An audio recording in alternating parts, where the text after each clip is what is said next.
Ya jadi gini, kalau sekarang setahun 2 tahun belakangan ini situasi kita kan sedang dalam pandemi.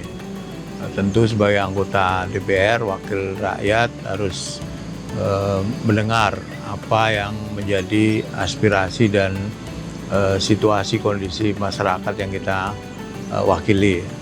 Dalam konteks berbagi, saya kira tidak hanya kita reduksi hanya membagi sembako saja, meskipun itu juga kita lakukan ya, tetapi juga ikut mendengarkan apa sih yang menjadi keluhan, apa yang menjadi persoalan dari masyarakat yang ada di bawah ya. Jadi konsep berbagi buat saya adalah tidak hanya sekedar membantu meringankan apa yang menjadi kebutuhan masyarakat di bawah, tetapi juga secara langsung ikut terlibat mendengarkan apa yang menjadi keluhan, apa yang menjadi persoalan masyarakat yang ada di bawah. Kemudian kita tentu mencari solusinya ya, sehingga kita bisa ikut membantu, ikut berbagi kepada masyarakat yang ada di bawah, masyarakat yang kita wakili. Jadi poin yang ingin saya sampaikan, berbagi itu tidak hanya membagi sembako ya, tetapi juga berbagi dalam kaitan dengan mendengarkan keluhan-keluhan masyarakat yang ada di bawah. Dan itu saya lakukan ya, tidak hanya ketika masa reses, tetapi juga ketika setiap kali saya kunjungan kerja atau kunjungan daerah pemilihan, saya selalu menyempatkan untuk berdialog, menyempatkan bertemu dengan masyarakat. Saya mendengarkan apa yang menjadi kendala, apa yang menjadi persoalan di lapangan. Kemudian sebagai wakil rakyat tentu kita akan mengusahakan bagaimana solusi dari problem-problem yang ada di masyarakat.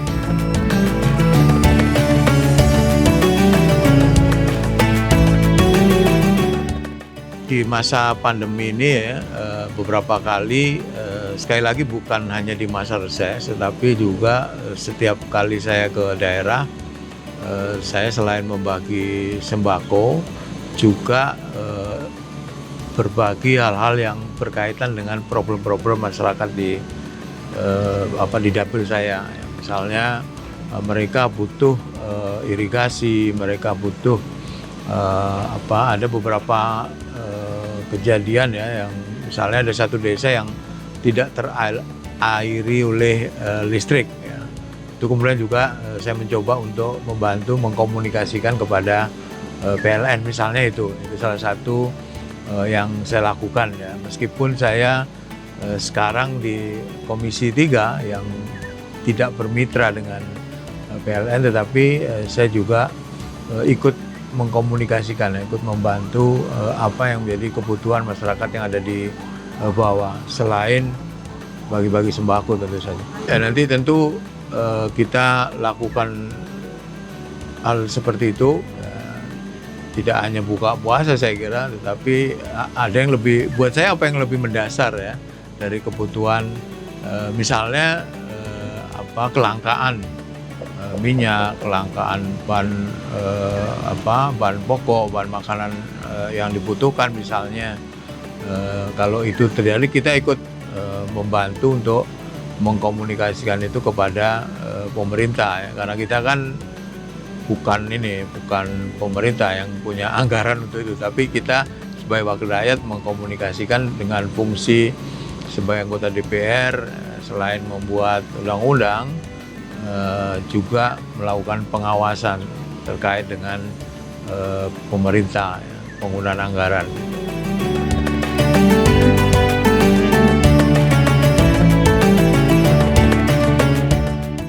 Ya, semoga pandemi ini segera berakhir ya, sehingga aktivitas dan kegiatan ekonomi masyarakat bisa kembali. Kita mendapat kabar gembira bahwa makin ke sini kasus COVID makin berkurang, dan saya berharap juga semoga masyarakat yang ada di bawah senantiasa bersabar ya, tentu dengan upaya-upaya atau kegiatan-kegiatan yang bisa mereka lakukan.